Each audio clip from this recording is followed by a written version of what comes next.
नमस्कार, ब्रह्म विद्या के इस एपिसोड में आप सबका स्वागत है। हमने पिछली बार ये देखा कि एक मनुष्य के कुछ शरीर हैं और अलग अलग ट्रेडिशंस में उनके बारे में बताया गया है। थियोसॉफी में हम मानते हैं कि जीव आत्मा का अपना एक कवरिंग है, उसको हम शरीर कह सकते हैं, तो वो एक शरीर हो गया। और उसके अलावा 6 और वो शरीर को धारण करती है, लेती है, और वो करते करते फिर वो इस आखिरी जो सबसे स्थूल शरीर है यहाँ तक पहुँचती है। ये सारे शरीर जो हैं, ये पदार्थ जिनसे बने हैं वो सूक्ष्म से सूक्ष्म पदार्थों से बने हुए हैं। ऐसे सूक्ष्म पदार्थ जो साइंस अभी उनको डिस्कवर नहीं कर पाई है, वो सिर्फ जो पहुँचे हुए महात्मा हैं जिनके चेतना की अवस्था बहुत ज़्यादा सूक्ष्म हो चुकी है, वही देख पाते हैं और वही बता पाते हैं। बहुत सारे महात्मा तो बात ही नहीं करते हैं, 2-3 शरीरों की बात करते हैं, उससे आगे बात नहीं करते। हमने पिछली बारी बात करी कि वेदांत में कम से कम 5 कोशों के बारे में तो बता दिया गया है। फिर से दोहरा लेते हैं, अन्नमय कोश, प्राणमय कोश, मनोमय कोश, विज्ञानमय कोश और फिर उसके बाद में आनंदमय कोश। थियोसॉफी में जो हम शरीरों का नाम जो हमने अभी तक आपको बताया नहीं है, आज हम बताते हैं कि डेंस फिजिकल बॉडी और ईथरिक डबल, ये जो बात हुई थी, ये तो बनती है फिजिकल बॉडीज से। उसके बाद में आती है एस्ट्रल बॉडी, फिर आती है मेंटल बॉडी, फिर आती है बुद्धिक बॉडी, फिर आती है आत्मिक बॉडी और फिर आती है मोनाडिक बॉडी। मेंटल बॉडी के 2 हिस्से होते हैं जिनको हम कहते हैं लोअर मेंटल बॉडी और हायर मेंटल बॉडी। हम सब पे चलेंगे तो धीरे धीरे, और इतना मुश्किल नहीं लगेगा जितना अभी शायद सुनने में पहली बारी लग रहा हो। पिछली बारी जो हमने बात करी थी कि मनुष्य का सबसे जो ठोस शरीर है वो तो फिजिकल बॉडी है, और उसका जो उससे कम ठोस शरीर है वो ईथरिक डबल है। आज हम चालू करेंगे एस्ट्रल बॉडी से। तो मनुष्य का जो ये एस्ट्रल बॉडी है, या इसको जो सूक्ष्म शरीर भी कहा गया है, और जो वेदांत के अंदर मनोमय कोश बोला है, उसका एक ये हिस्सा है एस्ट्रल बॉडी। तो मनोमय कोश अगर हम थियोसॉफी के हिसाब से देखें तो एस्ट्रल बॉडी और लोअर मेंटल बॉडी को मिला के मनोमय कोश बनता है। पर क्योंकि हम यहाँ पे थियोसॉफी की बात कर रहे हैं और थियोसॉफिकल तरीके से चलने की कोशिश कर रहे हैं, क्योंकि वही साइंटिफिक तरीका है, मैं आपको इस तरीके से समझाता हूँ। आज का जो ये जगत है, मॉडर्न टाइम जो है, वो बहुत सिस्टमेटिक, बहुत साइंटिफिक तरीके से चलने की कोशिश करता है। तो जो पुराना ज़माना था जहाँ पे इन कोशों की बात करी गई, जहाँ पे अलग अलग प्रिंसिपल्स को जोड़कर एक कोश बताया जाता था ताकि समझने में आसान हो, थियोसॉफी में हम बहुत क्लियर कट तरीके से इन चीज़ों को डील करते हैं, क्योंकि हम साइंटिफिक तरीके से चलना चाहते हैं। हम समझना चाहते हैं सीधे सीधे शब्दों के अंदर और टैबुलर फॉर्म के अंदर। टैबुलर फॉर्म मतलब हम एक के ऊपर एक के ऊपर एक के ऊपर समझना चाहते हैं। हम नहीं चाहते हैं कि कुछ गुच्छा मुच्छा मिला जुला कुछ हो। तो क्लियर कट डिविजन्स जो होते हैं थियोसॉफी में, उसके अंदर सबसे लोएस्ट जो शरीर है, सबसे डेंसेस्ट जो शरीर है, सबसे जो ठोस शरीर है, वो तो फिजिकल बॉडी है। उस फिजिकल बॉडी के साथ में हमने ईथरिक बॉडी बात करी, डेंस फिजिकल और ईथरिक, कंफ्यूज ना हो। तो ये दोनों शरीर जो है हमारे फिजिकल पदार्थ से बने हुए हैं। इसके बाद में आता है इससे सूक्ष्म शरीर, उसको हम कहते हैं एस्ट्रल बॉडी। एस्ट्रल बॉडी के अंदर की फंक्शंस क्या हैं? जो हमारी इच्छाएं हैं, जो हमारी फीलिंग्स हैं, जो हमारे इमोशंस हैं, जो हमारी सेंसेशंस हैं, वो उसके अंदर से प्रकट होती हैं। यानी जो भी हम फील करते हैं, इमोशन हमारे अंदर आते हैं, वो एक्चुअली में वो उस बॉडी के अंदर प्रक्रिया के कारण ये हो रहा है। लगता तो हमें ऐसा है कि हम अपने इस दिमाग से और इस शरीर के अंदर फील कर रहे हैं, मगर एक्चुअली में जो फीलिंग की प्रक्रिया है, जो प्रोसेस है, वो उस शरीर के अंदर हो रहा है। वो शरीर भी यही है, ऐसा नहीं कि दूर है। अगर आपको याद हो, पिछली बारी हमने एग्जाम्पल लिया था ग्लास का, उसमें कंकड़ डाले थे, उसमें पानी डाला था, पानी के अंदर गैस मिली हुई है, पानी के अंदर डिज़ोल्व होती हैं गैसेस, जैसे कि मछलियाँ होती हैं, वो भी पानी अपने लेती हैं अंदर और उसमें से ऑक्सीजन को निकाल लेती हैं। और कार्बन डाइऑक्साइड छोड़ देती हैं। वैसे ही हमारे जो शरीर हैं ये एक ही जगह पे हैं, ऐसा नहीं कि एक शरीर कहीं और है कहीं और है। सारे मनुष्य के शरीर यहीं पर हैं जहाँ पर हमारा स्थूल शरीर दिखाई देता है, मगर वो सूक्ष्म पदार्थों से बने हैं और एक के साथ जुड़े हुए हैं। हर एक दूसरे के साथ में जुड़ा हुआ है। तो ये जो एस्ट्रल बॉडी है हमारी, इसके अंदर इमोशंस, फीलिंग्स, इच्छाएं, डिज़ायर्स ये चलते हैं। इनके फंक्शन से हमारे अंदर हमें मालूम पड़ता है। पिछली बार ये भी बात करी थी कि मनुष्य की चेतना इतनी ठोस है, इतनी जड़ है कि हम ये शरीर के बारे में पहचान नहीं पाते हैं। हम अपने शरीर, इस शरीर को अलग नहीं कर पाते हैं और ना देख पाते, देख तो हम सकते ही नहीं हैं। तो हमारे अंदर अभी वो चेतना के अंदर वो ताकत, चेतना के अंदर वो क्षमता अभी डेवलप नहीं हुई है। और वही योग या मेडिटेशन के माध्यम से होती है धीरे धीरे, जब एक सक्षम गुरु सिखाता है, बताता है कि कैसे उसको करा जाए डेवलप। अभी तो हम सिर्फ मोटा मोटा ऊपर ऊपर से इन शरीरों के बारे में पता करने की कोशिश कर रहे हैं। इसको हम ऐसे भी समझ सकते हैं, शायद आसानी होगी, कि हम एक 7 मंजिला इमारत में रहते हैं जिसके 7 फ्लोर्स हैं। सबसे पहला जो फ्लोर है उसको हम फर्स्ट फ्लोर कहेंगे, जो सबसे नीचे है, फिर दूसरा, फिर तीसरा, फिर चौथा, ऐसे जुड़े हुए हैं। 7 मंजिल तो हम जानते हैं। जो पहली मंजिल है, जो सबसे नीचे है, वो हो गई हमारी फिजिकल बॉडी। हमारी फिजिकल बॉडी वो हो गई। इसके साथ में इसके ऊपर जो आ गई वो आ गई एस्ट्रल बॉडी। एस्ट्रल बॉडी और फिजिकल बॉडी के बीच में एक सीढ़ियाँ हैं या लिफ्ट कह लीजिए, तो इन्फॉर्मेशन आदान प्रदान आसानी से हो जाता है। मगर एस्ट्रल बॉडी के पास में हम जाके उसको अलग से देख नहीं पाते, अभी हमारी वो क्षमता डेवलप नहीं हुई है। हमारी समझ के अंदर हम अभी भी ग्राउंड फ्लोर, फर्स्ट फ्लोर जिसको हम कहेंगे, जो कि ग्राउंड फ्लोर पे है, उस फर्स्ट फ्लोर या ग्राउंड फ्लोर के अंदर ही हम घूमते हैं। हमारी चेतना वहीं सर्कुलेट करती है, जिसको हमने जागृत अवस्था भी कहा है, जब हम वेकिंग कॉन्शियसनेस में होते हैं। याद करिए पिछले एपिसोड में हमने बात करी थी कि कश्मीरी शैविज्म और भी हमारे जो सनातन धर्म के अंदर कुछ और सेक्ट हैं, उन्होंने चेतना की 4 अवस्थाओं के बारे में बात करा, जिसमें सबसे जो ठोस है उसको जागृत अवस्था कहा गया था। जागृत यानी वेकिंग। इस वेकिंग अवस्था में हम सिर्फ कॉन्शियस हैं अपनी फिजिकल बॉडी और कॉन्शियस हैं अपने इमोशंस के बारे में, मगर इमोशंस को देख नहीं सकते। जैसे हम किसी और व्यक्ति के शरीर को देख सकते हैं, ना तो हम किसी के इमोशंस को देख सकते हैं, ना किसी और व्यक्ति या अपने सूक्ष्म शरीर एस्ट्रल बॉडी को देख सकते हैं। वो अभी हमारे अंदर क्षमता आई नहीं।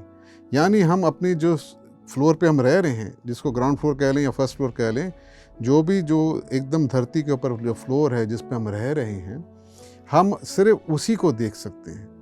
बाकी जो फ्लोर्स हैं उसके बारे में हमारे को कुछ भी अभी आइडिया ही नहीं है।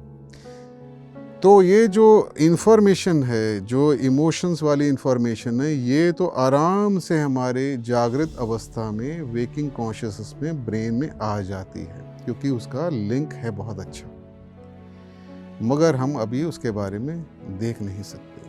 तो अभी हम इतना समझते हैं कि मनुष्य का सबसे आउटर मोस्ट डेंस जो शरीर है वो तो फिजिकल बॉडी है, और फिजिकल बॉडी 2 यूनिट से बना है, एक डेंस फिजिकल बॉडी और एक ईथरिक डबल, अन्नमय कोश और प्राणमय कोश। इसके बाद में आता है एस्ट्रल बॉडी, जिसके अंदर हमारी डिज़ायर्स, हमारी इच्छाएं, हमारी फीलिंग्स, हमारी सेंसेशंस, जो भी हम सेंस करते हैं दुनिया में हो रहा है, वो उसी के अंदर होता है। हमें क्या पसंद आ रहा है, क्या पसंद नहीं आ रहा है। हमारी इमोशंस, जो कॉम्प्लेक्स फीलिंग्स होती हैं, कॉम्प्लेक्स डिज़ायर्स होते हैं, उसी से इमोशंस बनते हैं। जो तीसरा शरीर है, इसको बोला गया है लोअर मेंटल बॉडी। थियोसॉफी के अंदर ये बताया गया है कि इन सारे शरीरों को अलग करा जा सकता है, ये डिटैचेबल हैं। इसीलिए मैंने आपको एग्जांपल दिया फ्लोर्स का। एक फ्लोर और दूसरे फ्लोर के बीच में एक डिमार्केशन होता है। हम जब देखते हैं किसी इमारत को तो हम कह सकते हैं ना, ये फर्स्ट फ्लोर है, ये ग्राउंड फ्लोर है, ये बेसमेंट है, ये सेकंड फ्लोर है। इस तरीके से हम डिमार्केट अलग से बता पाते हैं। तो थियोसॉफी के अंदर इसलिए ऐसे शरीरों को नामकरण इस तरीके से करा गया है ताकि हम उनको अलग कर सकें एक दूसरे के साथ में।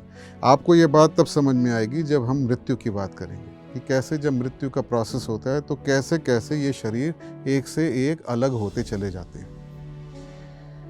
तो फिजिकल बॉडी जिसके 2 यूनिट हैं, डेंस फिजिकल बॉडी स्थूल शरीर, और प्राणमय कोश यानी कि डेंस फिजिकल बॉडी और ईथरिक डबल, ये तो बनाते हैं फिजिकल बॉडी। ये बनाते हैं ग्राउंड फ्लोर, या इसको हम अमेरिकन सिस्टम में बोलें तो फर्स्ट फ्लोर, क्योंकि अमेरिकन जो हैं ग्राउंड फ्लोर को फर्स्ट फ्लोर बोलते हैं।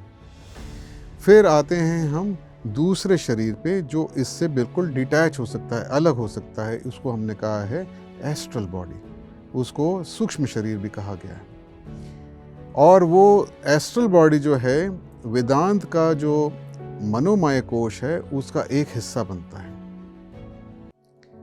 ये एस्ट्रल बॉडी के बाद में हम आते हैं तीसरी बॉडी पे जिसको हम कहते हैं लोअर मेंटल बॉडी। थियोसॉफी में लोअर मेंटल बॉडी और एस्ट्रल बॉडी दोनों मिलकर वेदांत के अंदर इसको मनोमय कोश बोला गया है।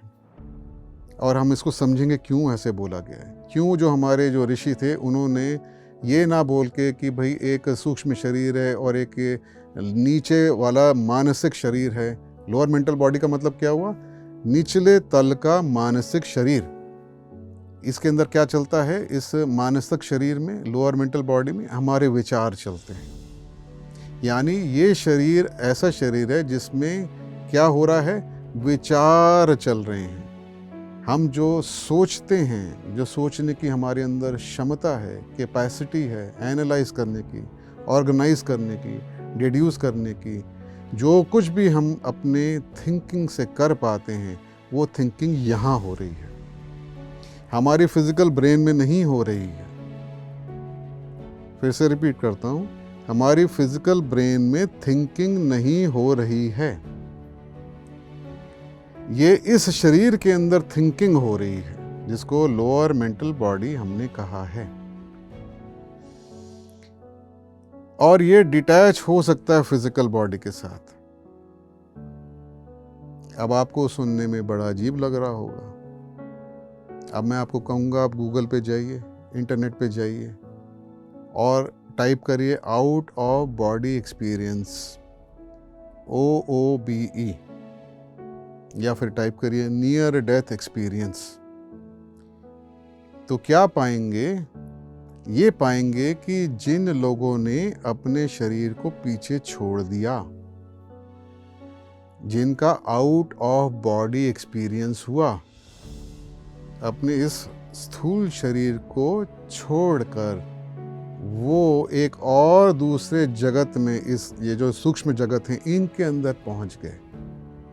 और वहां से उन्होंने देखा कि उनका तो स्थूल शरीर पड़ा हुआ है और वो फिर भी सोच सकते हैं, फिर भी उनके अंदर इमोशंस हैं, डिज़ायर्स हैं, इच्छाएं हैं, फीलिंग्स हैं।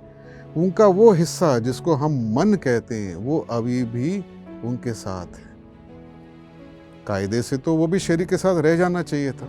अगर हमारा मस्तिष्क, हमारी जो ब्रेन है, हमारा जो दिमाग है, इसके अंदर अगर फीलिंग हो रही है, इसी के अंदर अगर थिंकिंग हो रही है तो ये भी छूट जानी चाहिए थी। हमारी जो पर्सनालिटी है उसका एक हिस्सा है शरीर, मगर जो हमारा जो पर्सनालिटी का दूसरा हिस्सा है, जो हमारा मन है, जिसके अंदर हमारे डिज़ायर्स, हमारी थिंकिंग, हमारी इमोशंस, हमारी मेमोरी, सब कुछ जो चलता है वो फिजिकल ब्रेन के माध्यम से होता है, फिजिकल ब्रेन में नहीं होता है। तो जागृत अवस्था में जो हम होते हैं तो हम तो होते हैं जो ग्राउंड फ्लोर या फर्स्ट फ्लोर के जो बिल्डिंग है उसके अंदर जो फ्लोर पे रहते हैं, उस बिल्डिंग के उस फ्लोर पे रहते हैं। और जो इन्फॉर्मेशन है वो ऊपर के 2 फ्लोर से आती है, एक एस्ट्रल जगत से, एस्ट्रल बॉडी से, और एक लोअर मेंटल बॉडी से आती है। ये तीनों जो हमारे शरीर हैं, फिजिकल बॉडी, एस्ट्रल बॉडी और लोअर मेंटल बॉडी, ये तीनों शरीर एक यूनिट की तरह काम करते हैं और उसी यूनिट को हम समझते हैं कि मैं हूँ। अगर हम किसी व्यक्ति से पूछें भाई तुम कौन हो, तो वो अपने बारे में जो डिस्क्रिप्शन देगा वो इन तीन शरीरों के बारे में ही देगा, क्योंकि इससे ज़्यादा तो हम जानते नहीं कुछ। हम क्या जानते हैं? हम जानते हैं कि मैं XYZ हूँ, मैं यहाँ रहता हूँ, मेरे ये फैमिली मेम्बर्स हैं, मैं यहाँ काम करता हूँ, मेरे ये रिलेशंस हैं, मैं ऐसा सोचता हूँ, मेरे को ये अच्छा लगता है, मुझे ये अच्छा नहीं लगता है, मेरे को ये पसंद है, मुझे ये नापसंद है, मैं ये करना चाहता हूँ, इससे मैं भागना चाहता हूँ, इसको मैं अवॉइड करना चाहता हूँ। कोई हो सकता है ऑफिस में कोलीग हो, उससे आप मिलना नहीं चाहते, कोई पॉलिटिशियन चाहते हो कि वो आए ना पॉलिटिक्स में। बहुत सारी चीज़ें जो हम नहीं चाहते, बहुत सारी चीज़ें हम चाहते हैं। ये जो मिला जुला हम जैसे कहते हैं कि मैं हूँ, वो मैं इन तीनों शरीरों की एक्टिविटी है बस, जिसको मैं डिस्क्राइब करूँगा। तो ये जो मैं हूँ, ये 3 फ्लोर्स की इंफॉर्मेशन है, जो कि लोएस्ट फ्लोर, जो ग्राउंड फ्लोर या फर्स्ट फ्लोर कह लें, उसके माध्यम से हम हासिल करते हैं और डिस्कवर करते हैं जैसे जैसे हम बड़े होते हैं। बचपन से हम जैसे जैसे आगे बढ़ते हैं, ये डिस्कवरी करते हैं कि मुझे क्या पसंद है, कुछ मुझे क्या पसंद नहीं है, मैं क्या करना चाहता हूँ, मेरे में क्या कैपेसिटीज़ हैं, मेरे अंदर कौन सी एबिलिटीज़ हैं। ये सारी जो चीज़ें हैं, ये मैं डिस्कवर करता हूँ और फिर उनको मैं इस्तेमाल करता हूँ और आगे डेवलप करता हूँ। तो ये जो है हमारा ये जो हिस्सा है, इसको थियोसॉफी में हमने कहा है, ये जो फिजिकल, एस्ट्रल और मेंटल को हमने कहा है लोअर सेल्फ। इसको हमने ये भी कहा है पर्सनैलिटी। ये वो हिस्सा है जो मरता है, मॉर्टल है। ये जो हिस्सा है जो हर एक जन्म के अंदर जिसका खात्मा होता है और हर एक नए जन्म के अंदर इसको लिया जाता है। ये जो 3 बॉडीज़ के बारे में हमने बात करी, फिजिकल बॉडी, एस्ट्रल बॉडी और लोअर मेंटल बॉडी, ये हमारी पर्सनालिटी को बनाते हैं या हमारी पर्सनालिटी इनसे बनती है। यहाँ तक हमारे को अभी तक समझ में आ चुका होगा। अब हम समझ सकते हैं कि क्यों हमारे पूर्वजों ने, जो कि संत थे, ऋषि थे, क्यों उन्होंने मनोमय कोश बोला। उन्होंने मनोमय कोश इसलिए बोला क्योंकि हमारा जो मन है, उसके जो 2 हिस्से हैं, थिंकिंग और फीलिंग, वो करीबन एक साथ चलते हैं। वो 2 भाई की तरह हैं, जो हाथ जिनके जो हैं बंधे हुए हैं। वो 2 घोड़ों की तरह हैं जो आपस में जुड़े हुए एक रथ के साथ में। वो जब भी चलेंगे एक साथ चलेंगे। हमारी लाइफ में भी थिंकिंग और फीलिंग 99% एक साथ चलती है। 1% वो टाइम आता है हमारी लाइफ में जब हम बहुत फीलिंग में, जैसे कोई बहुत भजन या कीर्तन में अगर हम बहुत ज़्यादा घूम जाएं तो हमारी थिंकिंग करीबन बंद हो जाती है, क्योंकि हमारी पूरी की पूरी चेतना जो है वो फिर एस्ट्रल बॉडी के अंदर एक्टिव होती है।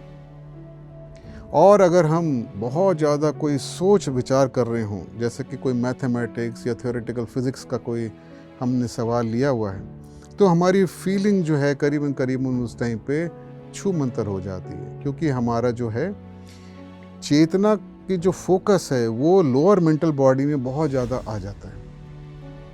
अगर हम बहुत कुछ काम कर रहे हैं, बहुत फिज़िकल काम कर रहे हैं जिसमें बहुत संलग्न है, एकदम बहुत ज़्यादा उसमें डीपली इन्वॉल्व है, तो फिर हमारे को अपनी फीलिंग्स और अपनी थिंकिंग के बारे में भी पता नहीं चलता। तो हमारी जो ये कॉन्शियसनेस है, चेतना है, इन तीनों ही लेवल्स पे घूमती फिरती रहती है। इन तीनों लेवल्स पे या इन 3 शरीरों के अंदर ही जकड़ी हुई है। जकड़ी हुई इसलिए कह रहे हैं क्योंकि जब हम आएंगे आगे बात करने की कि हम समाधि या आत्म साक्षात्कार, सेल्फ रियलाइजेशन, इनकी जब हम बात करेंगे, कैवल्य की जो बात करेंगे, तो ये जो हम फंसे हुए जो चेतना है इन तीनों के अंदर, उसको निकालना होगा। योग का जो हम जब आएंगे, योग के ऊपर बात करेंगे कि किस तरीके से हम अपने आप को और सूक्ष्म जगतों के अंदर ले जाएं, अपनी चेतना को और सूक्ष्म और प्रबल और बढ़िया बनाएं, तो हमें क्या करना होगा, तो हमें इन शरीरों से बाहर होना पड़ेगा। उसके लिए शरीर को चेतना को शरीर को छोड़ना पड़ेगा, उस प्रोसेस पे हम आएंगे। पर अभी तो हम ये समझते हैं कि फिज़िकल, एस्ट्रल और मेंटल बॉडी में ही हमारी जो है दुनिया बसी हुई है, उसी में हम जीते हैं और वही हमारी लाइफ है और वही हम लेके पैदा होते हैं और वही लेके हम मरते हैं। तो आज हमने अभी तक ये समझा इन 3 बॉडीज़ के बारे में। इससे अगले एपिसोड में हम जो, आपको अगर याद हो, हमने 5 मेजर लॉज़ के बारे में बात करा था, जो मेन जो नियम हैं ब्रह्मांड के, जो law of evolution, law of unity, law of periodicity, law of reincarnation और लॉ ऑफ कर्मा। ये जो 5 हैं, इनमें से लॉ ऑफ कर्मा तो हमने काफ़ी हद तक कर लिया। अब हम लॉ ऑफ रीइंकार्नेशन को समझेंगे, क्योंकि अब हम इस पॉइंट पे पहुंच चुके हैं इन शरीरों को समझने के बाद कि क्या चीज़ इनकारनेट करती है और कैसे करती है। हम उसके बारे में आएंगे आगे वाले एपिसोड्स में। अब क्योंकि सवाल बहुत आ रहे हैं तो एक सवाल जो है जाते जाते हम ले लेते हैं जो हमारे को मिला है। तो सवाल ये है, is it wrong to want material things such as a big house, wealth, etc., and enjoy the material world and the beautiful nature? Can't we love God and enjoy the material world at the same time? यानी ये पूछते हैं, क्या ये गलत है कि अगर मैं कुछ नाम, शोहरत, पैसा, बड़ा घर, इज़्ज़त, बहुत सारी चीज़ें जो दुनियावी हैं, मटेरियल चीज़ें हैं, अगर वो मैं चाहता हूँ तो क्या ये गलत है? और क्या उनको लेकर उनको एंजॉय करना, उनसे आनंद पाना, क्या ये गलत है? क्या हम भगवान को प्यार कर सकते हैं और साथ साथ इन चीज़ों को भी भोग सकते हैं कि नहीं? दोनों चीज़ें क्या हम कर नहीं सकते? क्या ये गलत है? क्या ये हो नहीं सकता? तो आंसर तो ये है कि गलत तो कुछ भी नहीं है।